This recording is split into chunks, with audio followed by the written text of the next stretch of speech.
나의 생명 닿을 때까지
말씀드리고자 합니다.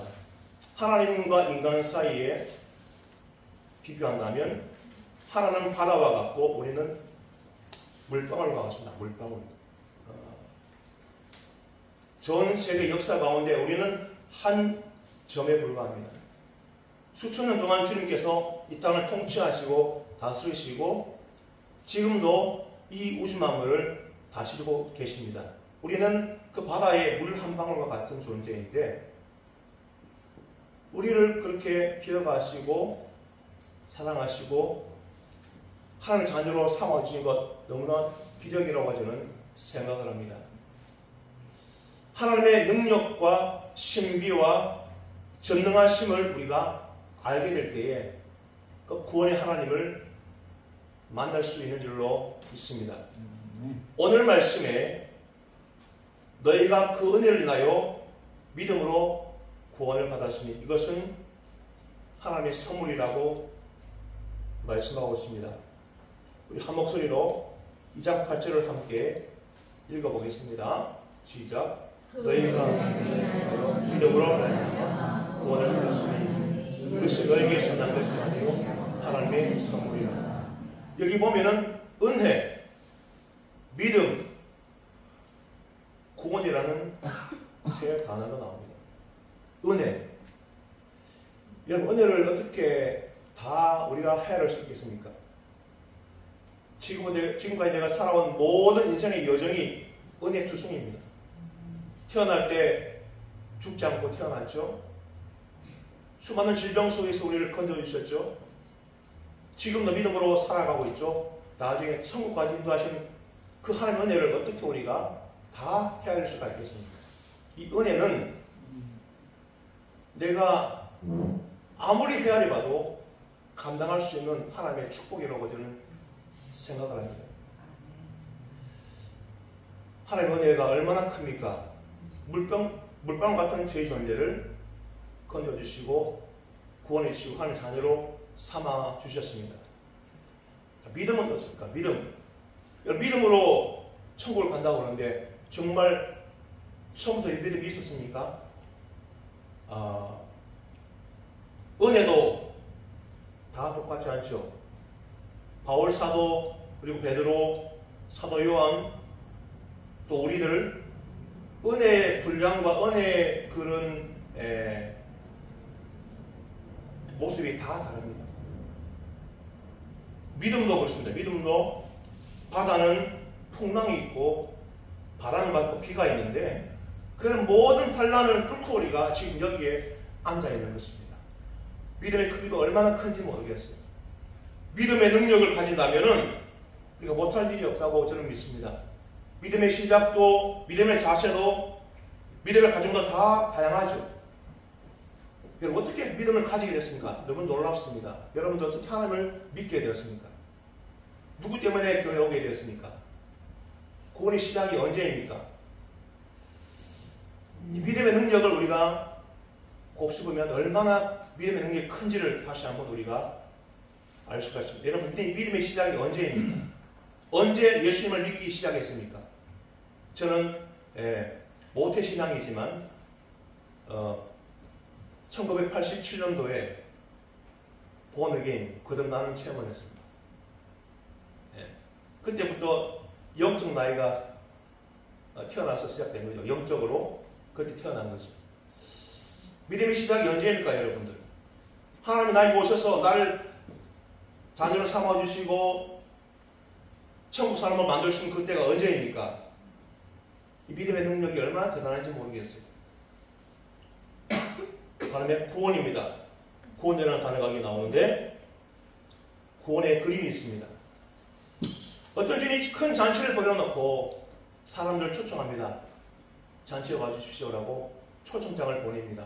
그런데 많은 사람들이 저 내일 밭을 사러 가봐야 됩니다.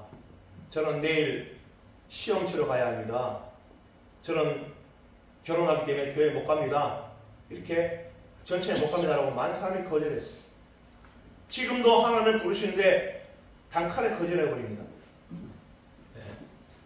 내 문제 때문에 거절해버리는 것을 볼 수가 있는데요. 삭개오는 뽕나무에서 사마리아 물가에서 예수님 초청을 받게 되었습니다. 오늘 말씀에 보면 구원의 의미가 나오는데요. 크게 세 가지로 볼 수가 있습니다. 첫 번째로 구원은 무엇입니까? 물을 마신 것과 같습니다. 물을 마신 것 같다. 물을 마시면 어떻게 됩니까? 우리 몸이 세포가 다 깨어나고 오정육부가 다 다시 깨어나고 또 우리 모든 몸이 다시 움직입니다. 이렇게. 물을 마시면 물을 마신 것과 구원이 같다고 성경에 말씀하고 있어요. 이 물을 마시면 영생하도록 솟아나는 샘물이 될 것이라고 분명히 성경에 말씀하고 있습니다. 요한복음 4장 14절 말씀을 함께 읽습니다. 시작. 내가 주는 물을 먹는 자는 영원히 목마르지 않으리니 나의 주는 물을 그 속에서 솟아나는 샘물이 되리라. 아멘. 이 구원이라는 것은 물을 마신 것과 같다. 물을 마실 때 생명이 살아나는 것을 경험하게 되죠. 또 좋은 물을 마시면 오래 산다 그래요. 그래서 사람마다 좋은 물을 구하러 다닙니다. 신청수 3,000m 팩 파가지고 그 물을 마시죠. 왜? 물이 좋으면 오래 사니까. 이 주님이 주는 물은 어떤 물입니까? 영원히 목마르지 않는 물이라고 성경에 말씀하고 있습니다. 영생하도록 솟아나는 샘물이 될 것이라고 말씀하고 있습니다. 예수님 자신이 물이요 생수라고 성경에 말씀하고 있습니다. 우물가에 한 여자를 만났는데 예수님께서 멸시 천대받던 그 사마리아 여인에게 다가왔습니다. 남편을 5명이나 바꾸고 지금도 다른 남자와 살고 있는 그 여인에게 생수에 대해서 물에 대해서 말씀하셨습니다. 인생살에 지치고 찌들고 상처받아서 피먹이던 여인에게 주님은 찾아오셨습니다. 그에게 가장 필요한 것이 무엇입니까? 평안입니다. 마음의 평안입니다. 삶의 보람이며 삶의 가치가 그에게 필요한 것입니다. 예수님이 여인에게 영혼의 목마름, 마음의 갈증을 보았습니다. 회개, 구원, 천국, 영생은 그에게 너무나 거리가 멀었습니다. 사는 목적과 사는 보람과 사는 맛이 절실했습니다. 여러분 무엇을 위해서 사십니까? 누구를 위해서 지금 살고 계십니까? 여러분 사는 맛이 있으세요? 아 재밌다, 즐겁다 이렇게 살고 계십니까? 이 여인은 사는 목적도 몰랐고 사는 보람도 없었고 사는 맛이 없어서 고통과 슬픔 중에 살고 있었습니다. 예수님은 여인의 마음과 삶을 깨뜨려 보시고 시원한 물 생수를 말씀하셨습니다. 이 마음이 시원한 생수 올 여름 마시기를 바랍니다. 예수님 여인에게 다신 절대 필요한 생수요 현실이라고 말씀하고 있습니다. 호머가 지은 일리어드 오디세이라는 서사시가 있는데요. 거기 보면은 불름의 하루의 방랑으로 옮겨지는 소시민으로 고백하고 있는데 오디세이의 10년의 방랑이 거기에 적혀 있습니다. 다시 말하면 방랑한 현대인들의 모습을 거기에 책에 담고 있는데 현대인들의 방랑이라는 것이 뭡니까? 마음의 방랑. 마음을 잡지 못해가지고 마음이 깨져서 사람들에게 상처를 주고 공격적이 되고 사람들에게 언어폭력으로 사람을 괴롭히는 것을 볼 수 있어요. 영혼의 갈증은 그렇습니다. 예배를 들고 싶고 기도하고 싶고 함께 나가고 싶고 교회에 오고 싶은 마음이 생기는 것이죠. 내면적인 방랑입니다. 생각을 하면서 세상적인 욕심도 생기게 되고 환상도 생기게 되고 그렇게 살아간 것을 마음의 방랑으로 거기서 표현하고 있습니다. 마음의 공허함과 마음의 목마름의 기록을 거기에서 적고 있습니다. 이런 사람들에게 생수가 필요합니다. 여러분 전도하실 때 야 예수라는 생수를 한번 마셔봐. 너무 좋아. 이렇게 전도하시기 바랍니다. 예수 우리의 생수가 되신다고 성경에 말씀하고 있습니다. 마음이 시원하고 삶의 목적도 삶의 보람도 삶의 가치도 다시 찾을 수 있는 것이 이 복음 생수 구원이라고 성경은 말하고 있습니다. 구원의 의미는 거창한 것이 아닙니다. 물을 마시는 것입니다. 예수 그리스도를 영접하는 것입니다. 여러분 마음속에 예수님이 계십니까? 아멘 있습니까? 네. 예수를 모시고 사는 사람은 모든 것이 달라집니다. 우리 주변에 마음이 깨진 사람들 있죠. 마음이 깨진 사람들. 요즘 마음 깨진 사람 너무 많아가지고 언어가 거칠어지고 사람을 공격하게 되고 삶이 깨어지고 가정이 깨어지고 형제와 형제끼리 덤을 지고 말을 하지 않고 이렇게 사는 사람이 너무나 많습니다. 부모와 자식 간에 원수가 되고 왜 그렇습니까? 마음이 깨졌습니다. 마음이 깨졌습니다. 그런 사람에게 예수라는 생수가 필요한 것입니다. 술과 오락과 돈과 권력과 명예, 향락에 정신을 차리지 못하고 방랑하는 삶을 사람이 너무나 많습니다. 그것이 삶을 고쳐주지 못하고 삶을 해결해주지 못합니다. 돈이나 권력이나 힘으로 잠깐은 행복할지 모르지만 영혼의 목마름이 생기고 마음에 깨지는 것을 경험하게 됩니다. 모든 사람들이 외롭구나 하고 죽음을 삽니다. 외롭다는 말을 많이 하죠. 저도 LA 있을 때 사회 갈 때 전화를 드리면 권사님들이 목사님 저 너무 외로워요. 전화 그래서 감사합니다. 저 너무 외롭습니다. 목사님 이렇게 말하는 분들이 가끔 있었어요. 예. 외로운 삶을 우리가 살아가고 있고 목마른 삶을 살아가고 있고 공허한 삶을 살아가고 있죠. 너무나 외로워서 한국에서는 고독사가 많이 있죠. 혼자 너무 힘들어가지고 삶을 포기해버리는 것을 볼 수가 있습니다. 정신적인 배고픔이 있어가지고 마음을 잡을 수 없는 불안감에 살 수 없는 것이죠. 생존 경쟁이 있죠. 경제가 무너지죠. 그때 여러분 어떻게 하시겠습니까? 예수 그리스도라는 생수를 마시면 모든 불안이 물러지고 평안이 임할 줄로 믿습니다. 예수는 마음을 치료해 주시는 분이시고 깨어진 마음을 회복시켜 주시는 분인 줄로 믿습니다. 예수는 물을 마시라, 생수를 마시라고 말씀하셨습니다. 예수님을 마음에 영접하면 생수가 마음이 시원해지고 마음이 촉촉해져서 힘을 얻게 됩니다.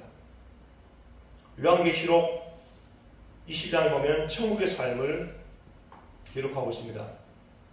어떤 삶이 천국의 삶이죠? 수정같이 맑은 생명수의 강이 흐른다고 말했습니다. 생명나무가 있고 12가지 열매를 맺는 축복이 있다고 말하고 있습니다. 우리 요한계시록 22장 1절과 2절 말씀을 천천히 한번 읽어보겠습니다. 시작. 또 그가 수정같이 맑은 생명수의 강을 내게 보이니 파란 금강 및 언장의 보좌로부터 나와서 길 가운데로 오더라. 강 좌우에 생명나무가 있어 12가지 열매를 맺되 달마다 그 열매를 맺고 그 나무 잎사귀들은 만국을 치유하기 위하여 있더라. 아멘. 이 천국에는 생명수의 강이 흐르는데 길 가운데로 한가운데 이렇게 생명수가 흐른다고 말씀하고 있어요. 천국 한복판을 가로질러 가는 것이죠. 예수 그리스도라는 생수가 예수 그리스도라는 생수가 인간의 마음 한복판을 흐를 때에 그 마음이 바로 심령 천국이 되는 것입니다. 예수 그리스도가 없는 인생은 실패한 인생이고 예수 그리스도가 없는 삶은 불안한 삶이라고 성경은 말씀하고 있습니다. 이 시간 여러분 예수 그리스도를 영접하시기를 바랍니다. 그러면 여러분 심령 속에 천국이 임할 줄로 믿습니다. 마음의 시원의 대로가 임하는 것이고 구원의 축복이 임하게 되는 것입니다.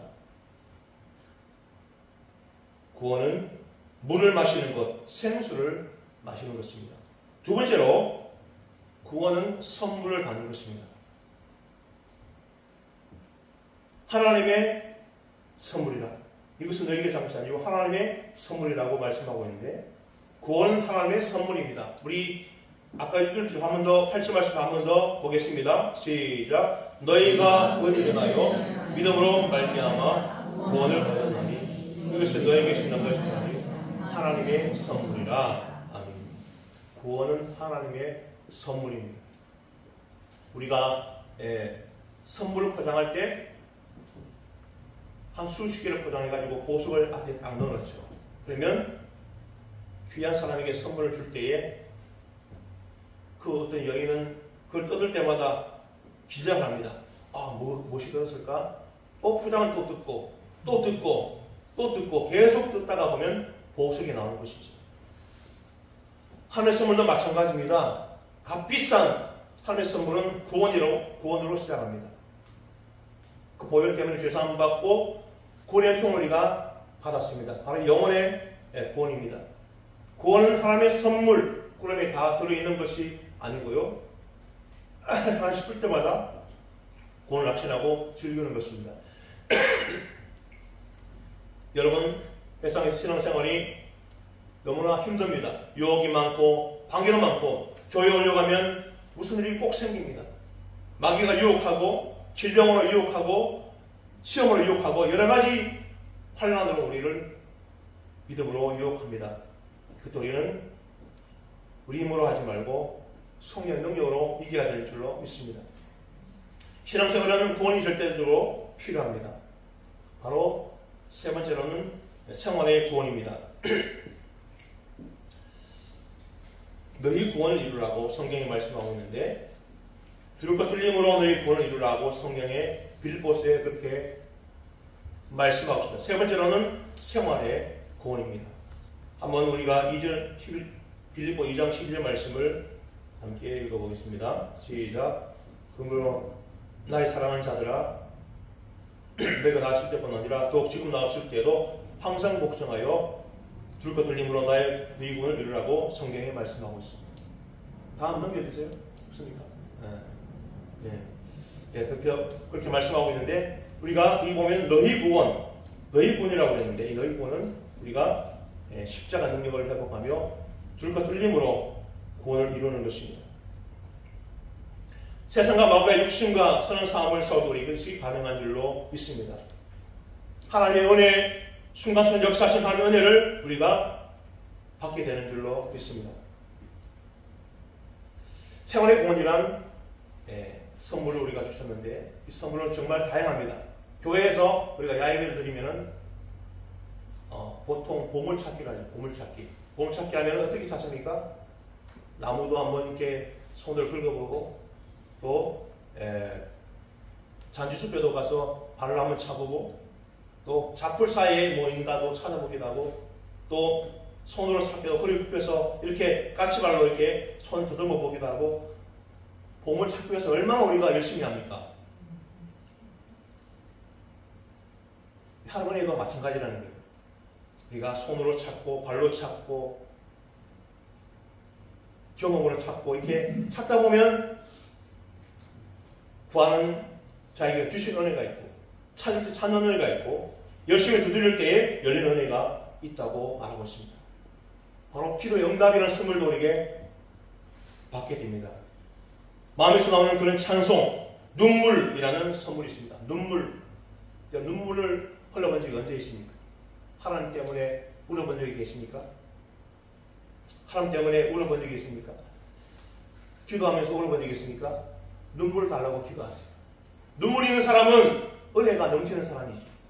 우리가 눈물 흘리는 사람으로 살아갈 때 주님이 새로운 힘과 능력을 베풀어 주십니다. 은혜도 주시고 축복도 주십니다. 구원이라는 하나님의 선물은 한 번으로 끝나지 않습니다. 구원은 천국 여행입니다. 신자는 천국 여행을 하는 동안 온갖 체험을 하고 온갖 은혜와 축복을 받게 됩니다. 예레미야 23장 22절에 보면은 어떤 말씀이 있습니까? 여호와 인자와 공의를 무궁하심으로 우리가 진멸되지 아니함입니다. 이것이 아침마다 새로니 주의 성실하심이 크다고 말씀하였습니다. 한번 우리가 읽어보겠습니다. 예레미야가 3장 22절 23절 시작. 여호와의 인자와 공의를 무궁하심으로 우리가 진멸되지 아니함이니이다. 이것들이 아침마다 새로니 주의 성실하심이 크시도소리다. 아멘. 여러분, 이 말씀을 통해서 아침마다 새로운 능력이 여러분에게 임하게 되는 줄로 믿습니다. 구원에는 새로운 능력과 힘이 우리에게 임하는 것입니다. 신앙생활도 마찬가지입니다. 하나님의 신령한 은혜라는 선물만 때를 따라 받는다면 신앙생활이 맛이 있고 보람도 있고 은혜가 넘치는 것입니다. 하나님의 선물만 있으면 시련이 닥친다 해도 혼란 때문에 절망에 빠질지라도 실패와 손해가 연속될지라도 믿음을 얼마든지 참고 인내할 수가 있는 것입니다. 감사의 눈물이, 기쁨의 눈물이 삶의 고통을 잊게 해주는 능력이 있습니다. 흔들리지 않는 마음, 견고한 믿음을 가지고 살아갈 수가 있습니다. 구원은 하나님의 선물입니다. 이 선물 여러분 받으시기를 바랍니다. 우리들에게 영원 구원이라는 엄청난 선물도 주었습니다. 해산과 마귀와 싸움에서 이길 수 있는 생활의 구원이라는 선물도 우리에게 주었습니다. 말씀을 맺습니다. 하나님은 빛이십니다. 소망이십니다. 능력이십니다. 은혜이십니다. 우리가 믿음과 구원과 은혜를 잊지 마시고 이 선물을 잘 간직해서 정말 심령천국을 이루고 이 땅에서 하나님의 백성으로 살아가시면서 날마다 구원의 능력을 회복하셔서 믿음으로 승리하시는 여러분 되시기를 간절히 바랍니다. 내가 누려왔던 모든 것들이 내가 지나왔던 모든 시간이 내가 걸어왔던 모든 순간이 당연한 것 아니라 은혜였어. 아침에가 뜨고 저녁에 봄의 꽃향기와 가을의 열매 변하는 계절의 모든 순간이 변한 것 아니라 은혜였어. 모든 것이